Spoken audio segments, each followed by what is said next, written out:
రెండవ అధ్యాయం 17వ వచనం అందరం కలిసి చదువుకుందాం. రూతు గ్రంథం 2వ అధ్యాయం 17వ వచనము అందరం కలిసి చదువుకుందాం. 17వ వచనం అందరం కలిసి చదువుదాం. పాత నిబంధనలో పేజీ నెంబర్ నా బైబిల్లో 221.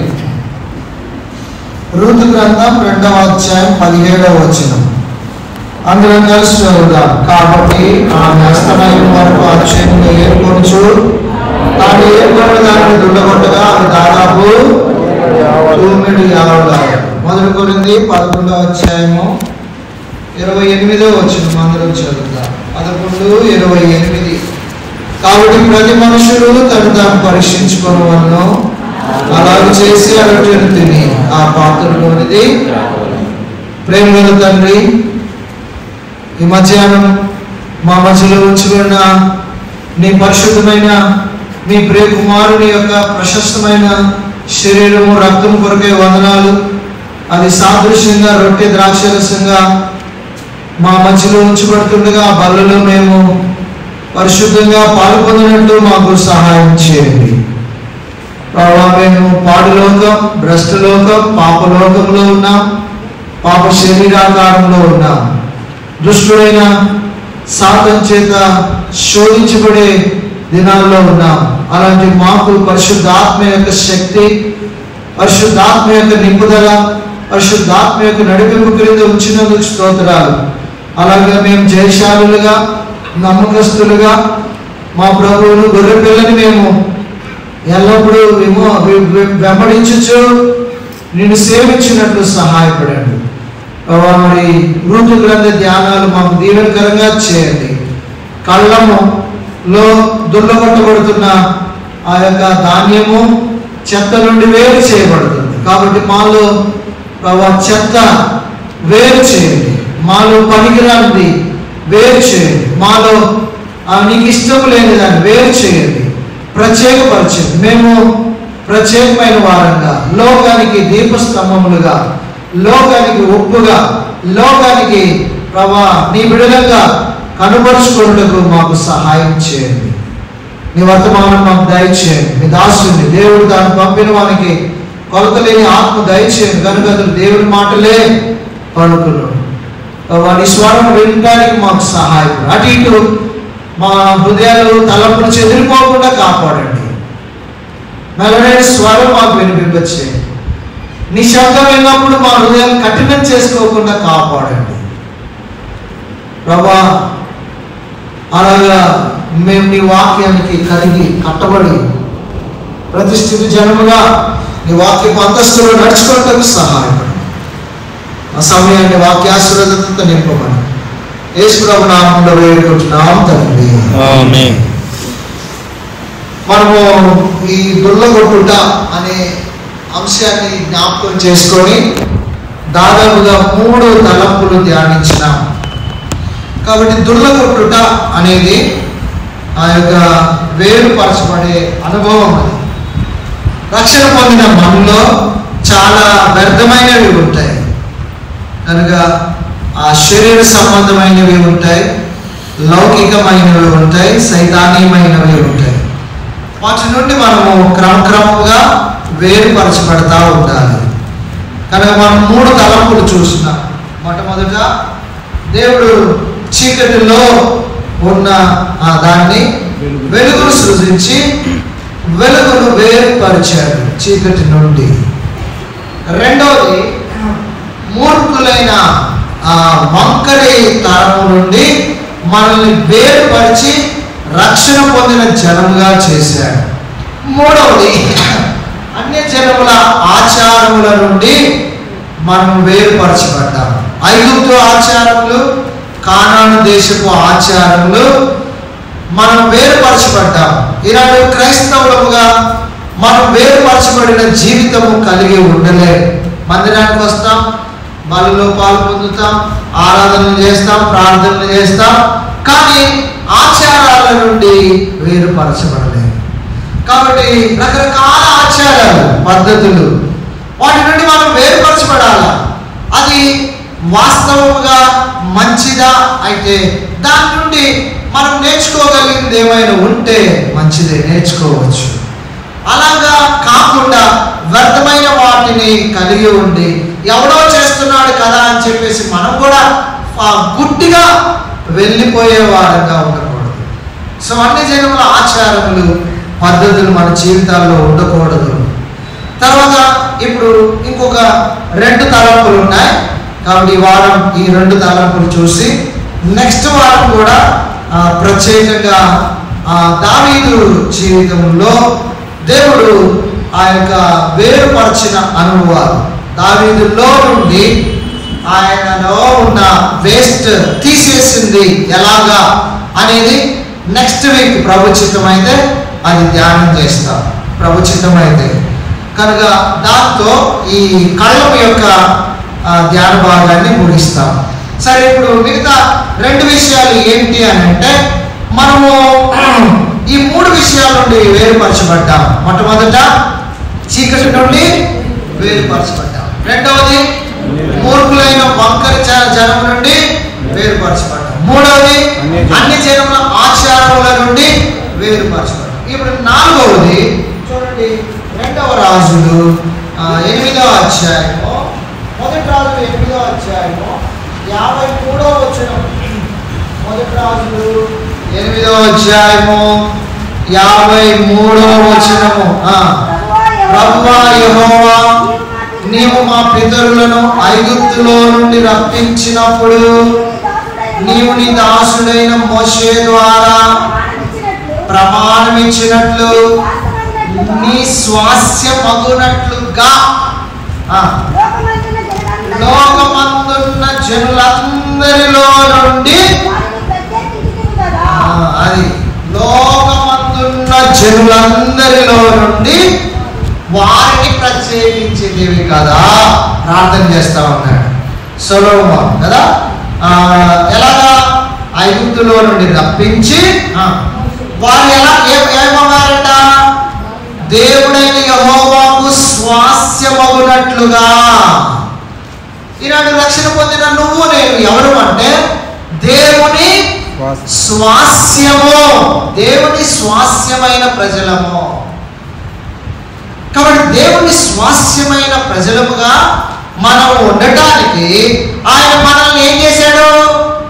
లోకమందున్న జనులందరిలో నుండి, అంటే లోకములో నుండి మనల్ని వేరుపరిచాడు.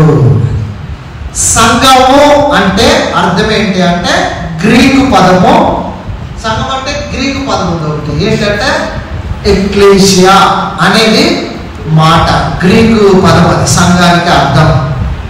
ఎక్లీషియా అనే మాటకి అర్థం ఏంటంటే వేరు చేయబడిన అనేది ఒక అర్థం, పిలువబడిన అనేది ఒక అర్థం. అంటే లోకములో ఉన్న వారిని వేరు చేసిన, తర్వాత లోకములో ఉన్న వారిని పిలిచిన, అది అర్థం.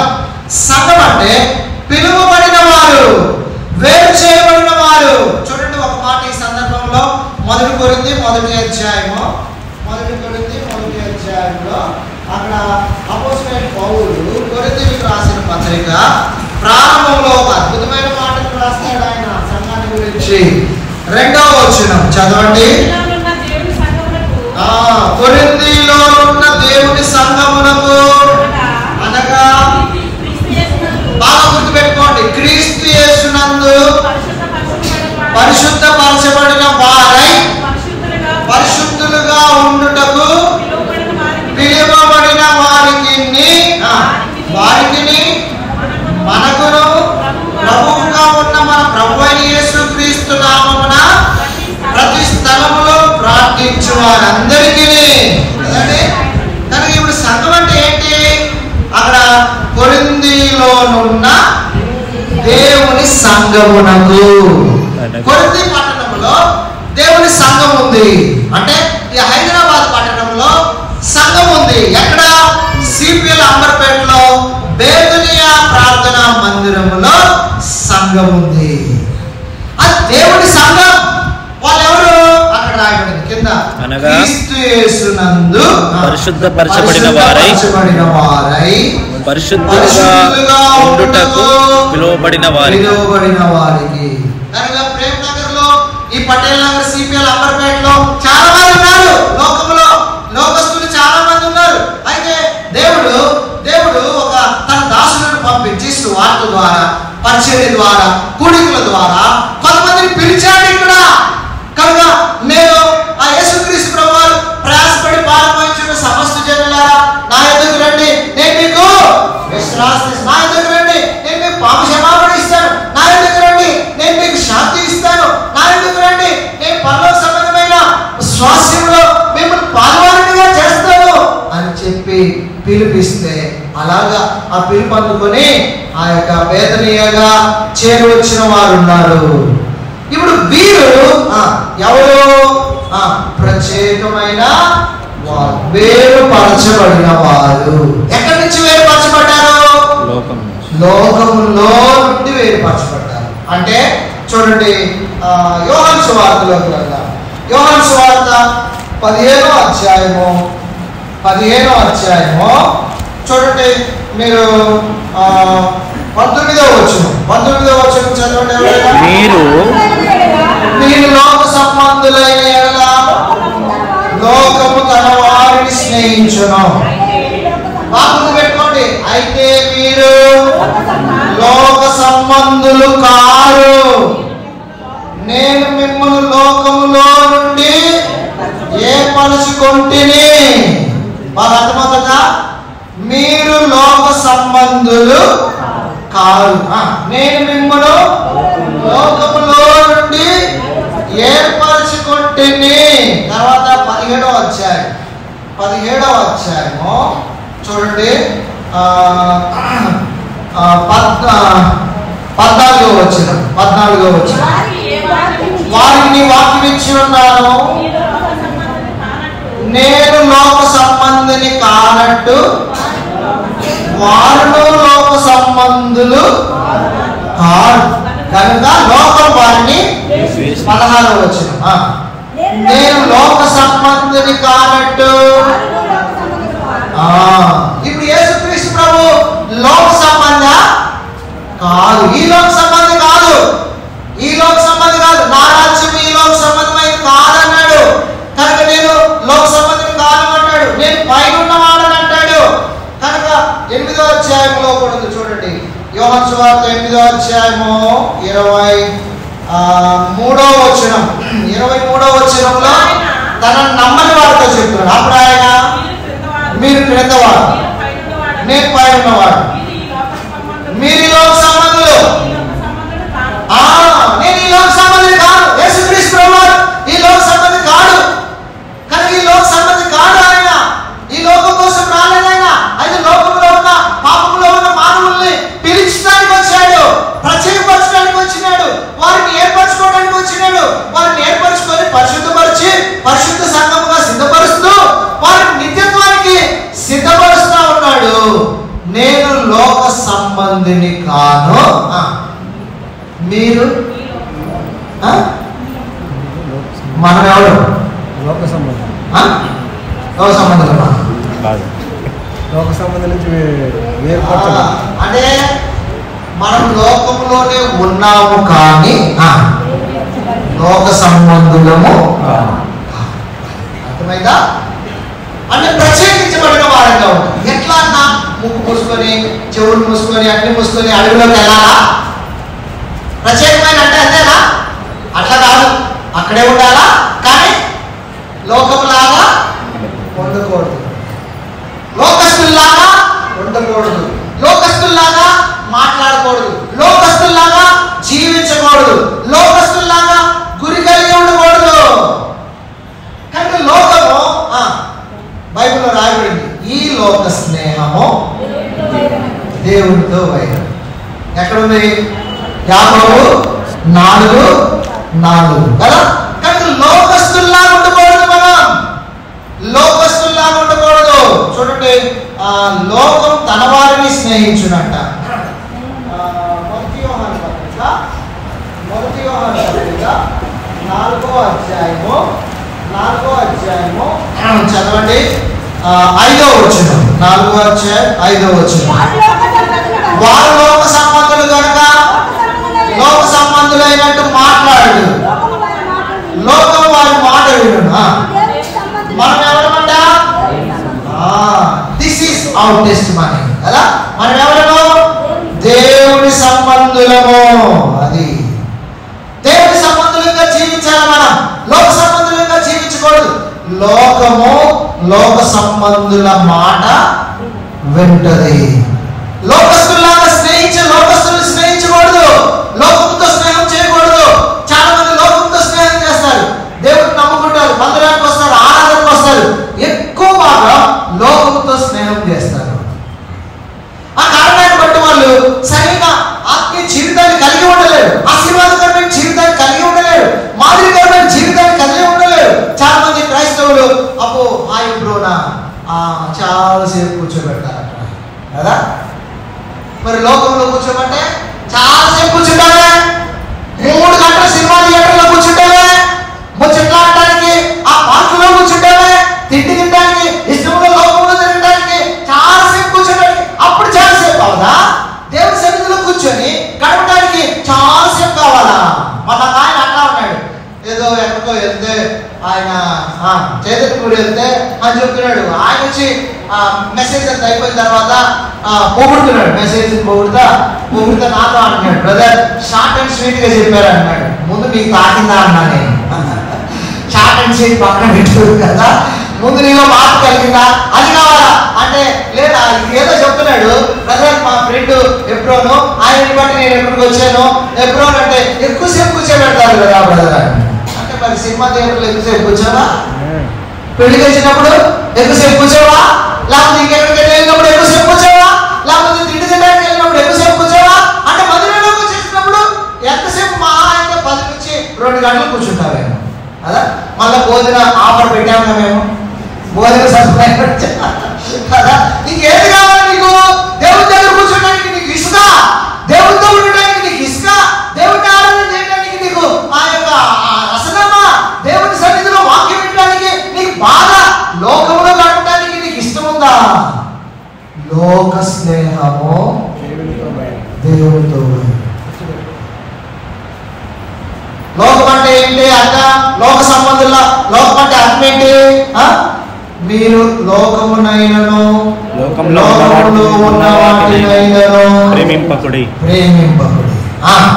లోకంలో ఉన్నదంతా శరీరాశ, నేత్రాశ, శరీరాశ, జీవపుటంబం. ఇవి లోక సంబంధుల్లో ఉండే ప్రాముఖ్యమైన లక్షణాలు ఏంటంటే నేత్రాశ. నేత్రాశ అంటే కంటికి బాగా కనబడాలా, కంటికి నచ్చినట్లు ఉండాలా, కంటికి నచ్చినట్లు అలంకరించుకోవాలా, కంటికి నచ్చినట్లు అంతా డెకరేట్ చేసుకోవాలా. ఇది నేత్రాశ కదా. అదా శరీరాశ. శరీరాశ అంటే ఏంటి? శరీర సంబంధమైన కోరికలన్నీ తీర్చుకోవాలా, అక్రమమైన కానీ శరీర సంబంధమైన ఆశలన్నీ తీర్చుకోవాలా. మూడవది ఏంటి? జీవకుడు. నాకు నా ఇల్లు చూసావా, నా ఉద్యోగం చూసావా, నాకున్న ఘనత చూసావా, నా కుటుంబం చూసావా, నా డబ్బు చూసావా, నాకున్న స్వాస్థ్యం చూసావా. ఇదేంటి? జీవకుడు కదా. దేవుడు దీవించిస్తే మంచిదే, కానీ డమ్మ కొట్టుకోమాట దాని గురించి కదా. ఇవన్నీ లోకంలో ఉండేది. లోకము దాని ఆశ గతించు. ఇప్పుడు నువ్వు నేను లోకములో నుండి ఏమయ్యా? వేరుపరచబడ్డా కదా. అంటే దాని అర్థం ఏంటంటే లోకం నుంచి వెళ్ళిపోమని కాదు, లోకస్తుల్లాగా ఉండకూడదు.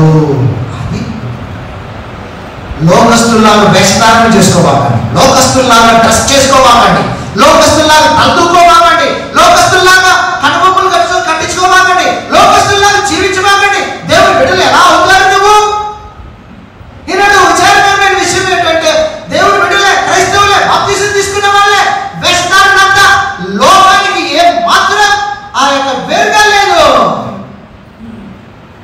లోకమే ఉంటది, లోకమే ఉంటది. లోకస్తుల్లాగా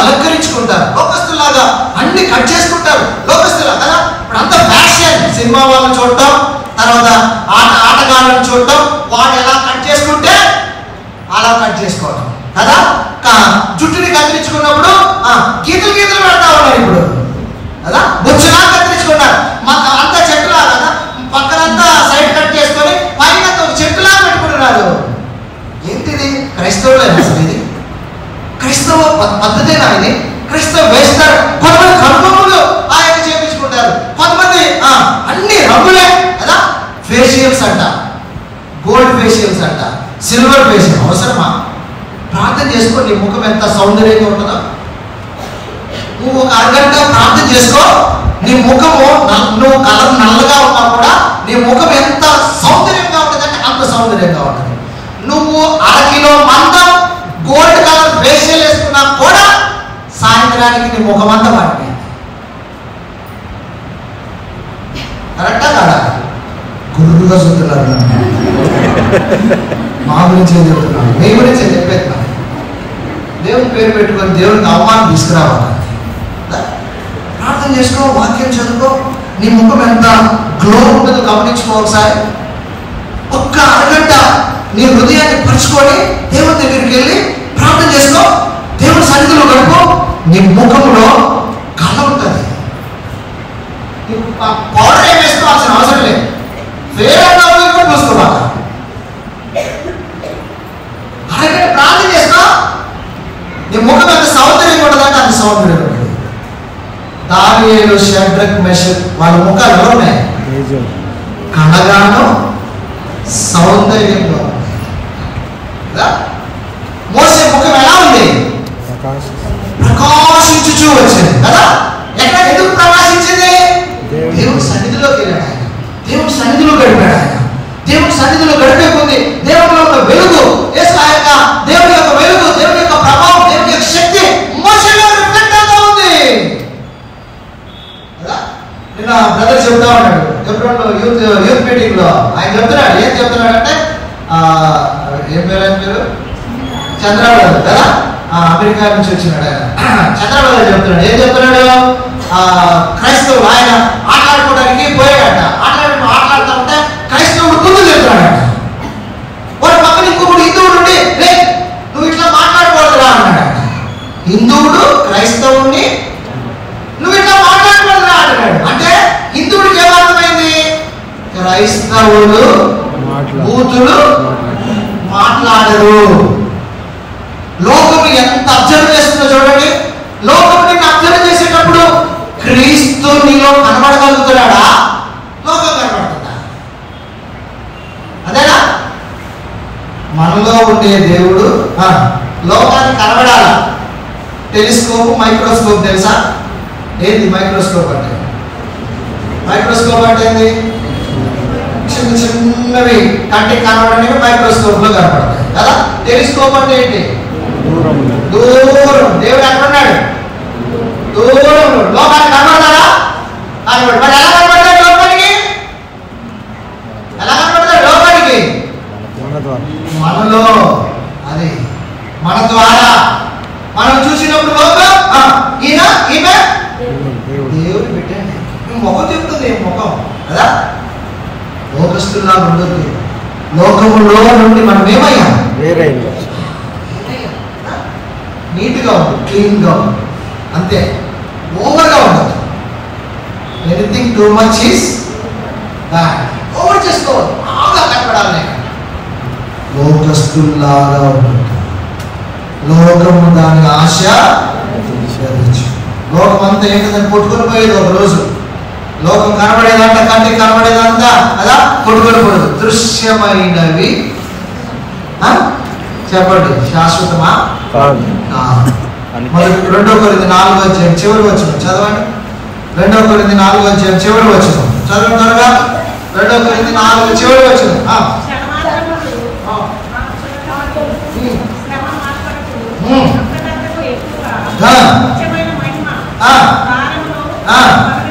కలుగు చేయించున్నది ఏదైనా బాగా గుర్తు పెట్టుకోండి. ఏంటంట? దృశ్యమైనవి అంటే దాని అర్థం ఏంటి? కంటికి కనబడేవి. దృశ్యమైనవి ఏంటంట? అంటే ఉండవు, కొట్టుకొని పోతాయి. అనిత్యం. నిత్యమైనవి కావు. ఇప్పుడు మళ్ళా చదవండి. అదృశ్యమైనవి నిత్యం ఉంటాయి. అదృశ్యమైన దేవుణ్ణి, అదృశ్యమైన దైవ సుగుణాలను, అదృశ్యమైన దైవత్వాన్ని నువ్వు నేను లోకానికి చూపించాలా? ఎప్పుడు చూపించగలుగుతాం అంటే లోకములో నుండి వేరైనప్పుడు, లోకము నుండి ప్రత్యేకంగా ఉన్నప్పుడు, లోకములో నుండి ప్రభు కొరకు జీవించుచున్నప్పుడు అప్పుడు మన ముఖాలు చూపిస్తాయి, మన నడవడికి తెలియజేస్తుంది, మన ప్రవర్తన తెలియజేస్తుంది. అయ్యా 10 దినాలు మమ్మల్ని గమనించు అంటే దానియేలు ఆ యొక్క అధిపతి 10 దినాలు గమనించాడు. అప్పుడు వారి ముఖాలు ఎలా ఉన్నాయంట? అక్కడ ట్రైనింగ్ తీసుకునే వారి ముఖాలందరికంటే దానియేలుతో ఉన్న వారి ముఖములు సౌందర్యంగా కళగా ఉన్నాయి. ఎందుకు? దేవుని కలిగి ఉన్నారు. దేవుని సౌందర్యం ఉంది వాళ్ళకి, దేవుని ఆత్మ ఉంది వాళ్ళకి, దేవుని పరిశుద్ధత ఉంది వాళ్ళకి. అపవిత్రత నుండి తమను తాము పశ్చాత్తాపరుచుకున్నారు వాళ్ళు. కాబట్టి లోక సంబంధులంగా ఉండకూడదు. లోకములో నేను లోక సంబంధిని కానట్టు వీరులు లోక సంబంధులు కారు. మనం లోక సంబంధులు కాదు. లోకానికి ఉప్పు మనం కదా, లోకానికి వెలుగు మనం. కాబట్టి లోకానికి ఉప్పులా ఉండాలా, లోకానికి వెలుగుగా ఉండాలా, లోకానికి మార్గదర్శకంగా ఉండాలా, లోకానికి ఆశీర్వాదకరంగా ఉండాలి. లోకంలో కలిసిపోక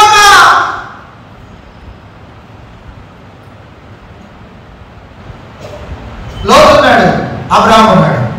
అబ్రాహాము లోతు ఇద్దరు ఒకే దగ్గర ఉన్నారు కదా. లోతేమో ఆ ప్రాంతాన్ని చూశాడు. ఏ ప్రాంతాన్ని? సొదొమ గొమొర్రా ప్రాంతాన్ని చూశాడు. చూస్తే ఎలా కనపడింది? అది పచ్చగా నీళ్లు పాలు తోటగా, ఏదేదో తోటగా కనబడింది. కనబడగానే ఇప్పుడు ఏమైతే వెళ్ళిపోయాడు కదా. అంటే వెలి చూపు, అంటే చూపును బట్టి నడవబడుతుంది కనుక ఆ మనుషులు, సొదొమలో ఉన్న మనుషులు ఎలాంటి వాళ్ళంట? దుష్టులు, బహు పాపులను. అది తెలియదు ఆయనకి కదా. అది పచ్చగా కనబడంగానే, అది చక్కగా కనబడంగానే, నీళ్లు పాలు తోటలా కనబడంగానే ఇంక వెళ్ళిపోతూనే ఉన్నాడు. లోక సంబంధి మనిషి, నీతిమంతుడే కానీ లోకం చేత నడిపించబడేవాడు. అబ్రహాం అన్నాడు. అబ్రహాముని లోకి వెళ్ళిపోయాడు. చూడండి ఆ మాట చక్కగా ఉంటుంది. ఆ మాట చదవండి. ఆదికాండం 12వ అధ్యాయం. ఆదికాండం 12వ అధ్యాయంలో చక్కగా ఉంటుంది ఆ మాట. కొన్నిసార్లు ఈ లోకంలో సంబంధులు 13వ అధ్యాయం క్షమించండి. లోక సంబంధులు, లోక సంబంధమైంది ఉన్నంత కాలం మన జీవితాల్లో భయంకరంగానే ఉంటుంది, ఆత్మీయత ఉండదు. చూడండి 13వ అధ్యాయము 11వ వచనం.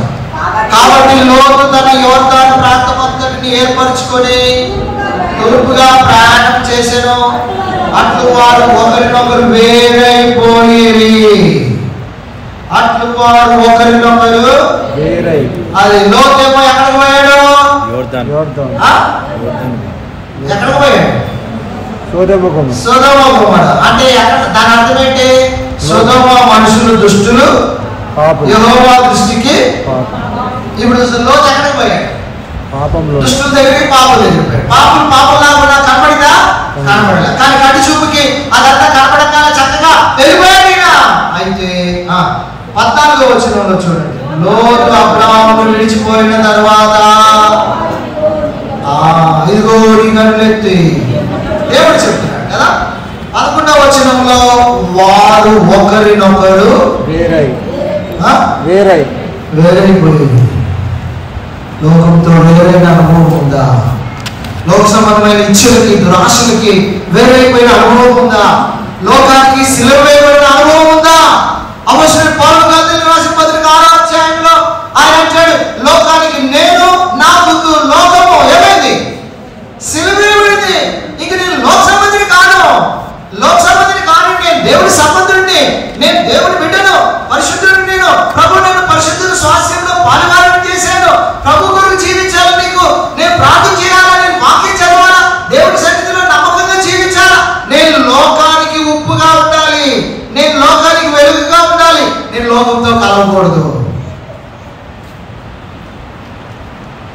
వారు ఏమైపోయారు? ఒకరినొకరు వేరైపోయారు కదా. లోతు కంటి చూపుతో పోయాడు, అబ్రహాము దేవుని మాటతో పోతున్నాడు. యెహోవా నీ కన్నులెత్తి చూడు అన్నాడు.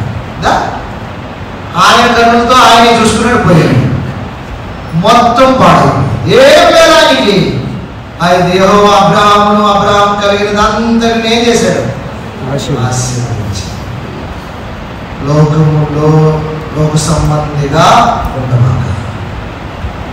లోకము నుండి వేరైన అనుభవం, లోకము నుండి ప్రత్యేకించబడిన అనుభవం మన జీవితాల్లో కలిగి ఉండాలి. లోకము నుండి వేరే పరిశుద్ధపరచబడి ఉండాలా. అపవిత్రులుగా ఉండకూడదు. అపవిత్రమైన లోకంలో ఉన్నాం, అపవిత్రమైన ప్రవాహంలో ఉన్నాం, అపవిత్రమైన మనసాక్షి కలిగి ఉన్నాం, అపవిత్రమైన జీవితం కలిగి ఉన్నాం, అపవిత్రమైన హృదయం కలిగి ఉన్నాం. నడినెత్తి మొదలుకొని అధికారం వరకు స్వస్థతకు వచ్చేప్పుడు లేదు. ఎక్కడ చూసినా ఆ దెబ్బలు పచ్చిపండ్లు, ఎందుకంటే లోకం ద్వారా అనుభవించు వచ్చాం. అయితే యేసయ్య ప్రేమ గల రక్షకుడు మనల్ని ప్రత్యేకపరచడానికి పిలిచాడు. లోకములో నుండి పిలువబడ్డాము, పరిశుద్ధపరచబడ్డాము, పరిశుద్ధులుగా ఉండటానికి మనం ఏర్పరచబడ్డాము. ఆ ఏర్పాట్లో ఉన్నావా? లోతులాగా కలిసిపోతున్నావా లోకంలో? అబ్రహాం లాగా విశ్వాసం చూపుతో నడుస్తున్నావా? లేకపోతే లోతులాగా కలిసిపోయి లోక స్నేహంలో ఉండి లోకస్తుల్లాగా నడుచుకుంటున్నావా? కాబట్టి లోకస్తుల్లాగా ఉంటే మనలో శక్తి ఉండదు, ఆ వెలుగు ఉండదు, ఆ ప్రభావం ఉండదు, ఆ కాంతి ఉండదు, ఆ బలం ఉండదు. కాబట్టి లోకానికి వేరే ప్రత్యేకంగా ఉండాలి. అదే దేవుడు. చివరిగా ఇంకొక తలంపు, దాన్ని చూద్దాం రండి. మత్తయి సువార్త 25వ అధ్యాయం. కొన్ని మాటలు చెప్పి వాళ్ళలో పాల్పొందుదామా. 25వ అధ్యాయం, మత్తయి సువార్త 25వ అధ్యాయము 32వ వచనం చదవండి. అప్పుడు సమస్త జనములు గొల్లవాడు మేకలలో నుండి గొర్రెలను వేరుపరచునట్లు ఆయన వారిని వేరుపరచి, ఏంటంటే గొల్లవాడు మేకలలో నుండి గొర్రెలను వేరుపరచినట్లు ఆయన వారిని వేరుపరచి. 33వ వచనం. తన కుడి వైపున గొర్రెలను ఎడమ వైపున మేకలను నిలబెట్టు. అప్పుడు రాజు తన కుడివైపు ఉన్న వారిని చూచి, నా తండ్రి చేత ఆశీర్వదించబడిన వారా, తండ్రి చేత ఆశీర్వదించబడిన వారు ఎవరు? కుడివైపు ఉన్నవారు. ఎవరు? గొర్రెలు. తర్వాత 41వ వచనం. అప్పుడు ఆయన ఎడమ వైపు ఉన్న వారిని చూచి, శపింపబడిన వారులారా, నన్ను విడిచి అపవాదికి మన దూతలకు సిద్ధపరచబడిన నిజాగ్నిలోకి పొండి. కుడివైపున ఎడమ వైపున కదా. మందులో ఆ యొక్క మేకలలో నుండి గొర్రెలను ఏం చేశాడంట? వేరుపరిచాడు కదా. కనుక ఆ వేరుపరిచిన గొర్రెలను ఎక్కడ పెట్టాడు? కుడివైపున పెట్టాడు కదా. మేకలన్నీ ఎక్కడున్నాయి? ఎడమ వైపు. కుడివైపున మేకల గొర్రెలతో చెప్తున్నాడు. ఏమని చెప్పాడు? మొట్టమొదట, నా తండ్రి చేత ఆశీర్వదించబడిన వారు నారా. రెండోది ఏం చెప్తున్నాడు? ఎడమ వైపున వారికి ఏం చెప్తున్నారు? నా శపింపబడిన వారు నారా అంటున్నాడు. కనుక ఆశీర్వదించబడిన వారు, శపించబడిన వారు. కనుక రైట్ సైడ్ ఆశీర్వదించబడిన వారు ఉన్నారు, రాంగ్ సైడ్ లెఫ్ట్ సైడ్ ఆయన శపింపబడిన వారు ఉన్నారు. కనుక నువ్వు ఏ సైడ్ ఉన్నావు? రైట్ సైడ్ ఉన్నావా? రాంగ్ సైడ్ ఉన్నావా? కనుక రైట్ వేలో ఉన్నావా? రాంగ్ వేలో ఉన్నావా? గాడ్స్ వేలో ఉన్నావా? సాటన్స్ వేలో ఉన్నావా? గాడ్స్ వర్క్స్ లో ఉన్నావా? సాటన్స్ వర్క్ లో ఉన్నావా? నువ్వు ఏ వైపు ఉన్నావు? ఏ వైపు వెళ్తున్నావు నీ జీవితం? కనుక శపింపబడిన వారులారా, నన్ను విడిచి అపవాదికి వారి దూతలకు సిద్ధపరచబడిన నిజాగ్నిలోకి పోండి. కనుక నిజాగ్నిలోనికి పోయే శపింపబడిన జాబితాలో ఉంటావా? ఆశీర్వదించబడిన జాబితాలో దేవుని రాజ్యాన్ని స్వతంత్రించుకోవడానికి సిద్ధంగా ఉన్నావా? కాబట్టి ఇక్కడ ఆశీర్వదించబడిన వారికి కొన్ని క్వాలిటీస్ చెప్తా ఉన్నాడు ఆయన. ఏమని క్వాలిటీస్ చెప్తున్నాడు? ఏమని క్వాలిటీస్ చెప్తున్నాడు ఆయన? కొన్ని క్వాలిటీస్ చెప్తున్నాడు. ఏమని? నేను ఆకలి కొట్టిని మీరు నాకు భోజనం పెట్టండి, తప్పి కొట్టి నాకు దాహం ఇచ్చింది, పరదేశం అయ్యుంటేనే నన్ను చేర్చుకుంటారు, ఎదుగుబడిన అయ్యుంటే నాకు బట్టలు ఇచ్చింది, రోగిన అయ్యుంటే నన్ను చూడవచ్చింది, చెరసాల్లో ఉంటే నా ఎదుగు వచ్చిందని చెప్పు. అందుకు నీతిమంతులు ప్రభువా నువ్వు ఎప్పుడు ఆకలి కొని చూసి ఆహారం ఇచ్చింది అని అడుగుతా క్వశ్చన్ వేస్తా ఉంటే అప్పుడు ఆయన జవాబు చెప్తాడు ఏమని, మిక్కిలి అల్పులైన ఈ నా సహోదరుల్లో చేశాను కాబట్టి నాకు అవన్నీ చేయగలుగుతున్నామా. మిక్కిలి అల్పులైన సహోదరులు సహాయం చేయగలిగి చేయుందని చేయి ముడుచుకొని వెనక్కి పెట్టుకుంటావా. కొంతమంది ఎగిరెగిరి పడతారు కదా, ఒక్క 100 రూపాయలు కూడా ఇవ్వలేరు దేవుని కొరకు కానీ, దేవుని మందిరానికి కానీ, దేవుని దాసులకు కానీ, లేకపోతే దేవుని పరిచయం కానీ, లేకపోతే ఇలా దిక్కులేని పరిస్థితుల్లో ఉండేవాళ్ళకి కానీ, వరద బాధితులకు కానీ, ఆ మణిపూర్లో ఉండే వాళ్ళకి కానీ ఒక 100 రూపాయలు కూడా ఇవ్వలేరు, కానీ ఎగిరెగిరి పడతా ఉంటారు కదా. అప్పుడు దేవుడు మళ్ళా వాళ్ళని ప్రశ్నించాడు కదా, నువ్వెప్పుడు దాహం కొన్నావయ్యా, నువ్వెప్పుడు ఆకలి కొన్నావయ్యా, నువ్వెప్పుడు దిగంబరిగా ఉన్నావయ్యా కదా. పరిశుద్ధులకి ఏమైనా చేయగలిగావా, పరిశుద్ధులు కదా, పరిశుద్ధులు మన అక్కల్లో నీ వంతుగా నీకు చేతనైనట్లుగా సహాయపడగలిగావా. నీకు లేకపోతే అది వేరే విషయం కదా, లేకపోతే అది వేరే విషయం. దేవుడు దాని విషయమై ఏమి అడగడు. నీ పరిస్థితి బాగాలేనప్పుడు దేవుడు నిన్ను చేయమని అడగడు, కానీ నీ పరిస్థితి అంతా బాగున్నప్పుడు, నువ్వు చేయగలిగే స్థితిలో ఉన్నప్పుడు, దేవుడు నీకు ఇచ్చిన స్థితిలో ఉన్నప్పుడు నువ్వు చేయి చాపినావా లేదా. దిగబడిన బట్టలు ఇచ్చింది, చరసాలలో ఉంటుంది చూడవచ్చింది కదా, ఆకలి కొట్టింది ఆహారం ఇచ్చింది, దాహం కొట్టింది దాహం ఇచ్చింది. ప్రభు అంటాడు కదా, నీతిమంతుడని నీతిమంతుడిని చేర్చుకొని గిన్నెడు చన్నీళ్ళు ఇస్తే అతడు నీతిమంతుడిని ఫలము పొందుతాడు, పోగొట్టుకోలేడు వాడు. తర్వాత ప్రవక్తని చేర్చుకొని ప్రవక్తకి ఆయన ఇస్తే నువ్వు ఆ ఫలాన్ని నీ జీవితంలో ఎక్కడ వేరుపరచబడింది. ఆశీర్వదించబడిన జాబితాలో ఉన్నావా, శపించబడిన జాబితా. జాగ్రత్తలు ఉన్నాయి. మన ఆత్మీయ జీవితాన్ని భద్రపరుచుకుందాం. రూతు దొండగొట్టింది కదా, ఆ యొక్క ఏరుకున్న పరిగెని ఒక దగ్గర కూర్చొని కదా, ఆ యొక్క పంటకో లేకపోతే ఆ కట్టకో దొండగొడతా వచ్చింది. ఒక ఆ పట్ట పరిచి లేకపోతే కాగితం పరిచి లేకపోతే ఇంకేదైనా పరిచి పట్లు పరిచి అట్లా దొండగొట్టినప్పుడు ఆ చెత్త అంతా తీసివేయబడింది. అప్పుడు గింజలు కదా ఆయన చేతిలో ఉంది. ఆయన తన కళ్ళను బాగుగా శుభ్రపరిచి ఏం చేస్తాడంట, పొట్టును ధాన్యం నుండి వేరు చేస్తాడు. ధాన్యము పొట్టులోకి వెళ్తుంది, చెత్త పొట్టు అగ్నిలోకి వెళ్తుంది. కాబట్టి దుండు కొట్టబడి చెత్త అంతా తీసివేయబడిన అనుభవం మన జీవితం. కాబట్టి చీకటిలో ఉంది మనం వెలుగులోకి వచ్చాము, వెలుగు సంబంధాలుగా నడుచుకుంటాం. మీ చీకటితో ఏమాత్రం సంబంధం లేదు, వేరుపరచబడ్డాము. రెండవది ఆ యొక్క మూర్ఖులైన మకరతరం వారికి నుండి వేరే ప్రత్యేకించబడి రక్షణ పొందిన జనంగా ఉంటారు. మూడవది కనుక అన్య జనుల ఆచారం, ఐగుప్తు ఆచారం, ఆ యొక్క కానాను దేశపు ఆచారం, కనుక లోక సంబంధమైన కుల ఆచారం, పితృపారంపర్యం, వ్యర్థమైన ఆచారం, అటన్నింటిని వేరుపరచబడిన వారుగా ఉంటారు. మూడవది. నాలుగవది దేనిలో నుండి వేరుపరచబడాలా, లోకము నుండి వేరుపరచబడాలి. ఐదవది మేకలలో నుండి వేరుపరచబడాలి. కనుక గొర్రెలుగా ఆశీర్వదించబడిన వారుగా తండ్రి కుడి పక్కన కూర్చోండి, తండ్రి కుడి పక్కన ఉండిన వారుగా నా తండ్రి చేత ఆశీర్వదించబడిన వారుగా రండి. లోకం పుట్టినది మొదలుకొని మీ కొరకు సిద్ధపరచబడిన రాజ్యమునే చేయండి. కాబట్టి అలాగా మనము మన ఆత్మీయ జీవితంలో ప్రత్యేకించబడి వేరుపరచబడిన అనుభవం కలిగి ప్రభు కొరకు జీవిస్తాం. అలా ప్రభు యొక్క శక్తిని, బలాన్ని, ప్రభు యొక్క ఆత్మను, ప్రభు యొక్క మహిమను లోకానికి కనపరుస్తాం. ప్రభు బిడ్డలుగా ప్రత్యేకమైన వారంగా జీవిస్తాం. ప్రభు అటు కృప మనందరికీ ఇచ్చుడుగా. వాక్యము దీవించు.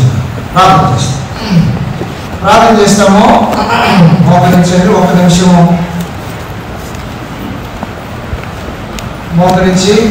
మోకరించగలిగితే మోకరించి పరీక్షించుకోండి.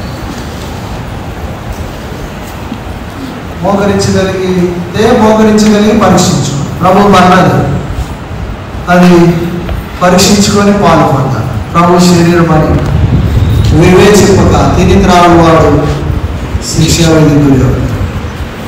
కాబట్టి మీరు వివేచించుకోండి. ప్రత్యేకించబడిన వారుగా ఉన్నారా, కలవలసిపోయిన వారుగా ఉన్నారా? ప్రేమగల ప్రభువా, వాక్యాన్ని దీవించి ఆస్వాదించి విన్నాము, దాన్ని మర్చిపోయి పక్కన పడేసి యథావిధిగా ఉండకుండా దేవుని భయం కలిగి ప్రభువా చీకటిలో నుండి వెలుగులోనికి వచ్చిన వారు వెలుగు సంబంధులుగా నడుచుకోవడానికి సహాయం. దైవ భయం కలిగి మూర్ఖులైన వక్రజనం మధ్య జీవవాక్యం చేత పట్టుకొని లోకంలో ప్రకాశించే జ్యోతులుగా వచ్చారు. ప్రభా మరి దేవుడు భయం కలిగి అన్ని జనుల ఆచారం, ఐగుప్తు ఆచారం, కానాను దేశపు ఆచారం, లోక సంబంధమైన ఆచారాలు ఏవి కలిగి ఉండకుండా ప్రభా మేము ప్రత్యేకించబడిన వేర్పరచబడిన వారంగా ఉన్నటువంటి సహాయం. దైవ భయం కలిగి లోక సంబంధులకు కాము మేము లోకములో నుండి మమ్మల్ని వేరుపరుచుకున్నాం. లోక స్నేహం, లోక ప్రేమ, లోక మర్యాద మా జీవితాల్లో తీసివేసి ప్రభా మేము ప్రత్యేకించబడిన దేవుని సంబంధుల ఆత్మ సంబంధులుగా నడుచుకోవడానికి సహాయపడండి. అలాగే ప్రభా మేము ఆ యొక్క మేకలలో నుండి శపించబడిన వారి స్థితిలో నుండి మేము ప్రత్యేకించబడిన వారంగా, ఆశీర్వదించబడిన వారు కుడివైపునున్న వారంగా నీ రాజ్యాన్ని స్వతంత్రించుకోవడానికి సహాయం. అలాగా మంచి క్రియలు, సత్క్రియలు చేయొచ్చు మాకు సహాయం. వాక్యాన్ని దీవించి యోగులుగా పాల్గొనడానికి సహాయం చేయండి. అందనాలు కృతజ్ఞతాస్తుతులు అర్పిస్తాం. యేసు ప్రభు నామములో స్తుతిస్తూ ప్రార్థిస్తున్నాం తండ్రి. అలాగే మోకాళ్ళ మీద నుండి పరీక్షించుకొని యోగ్యంగా పాల్గొనాలి.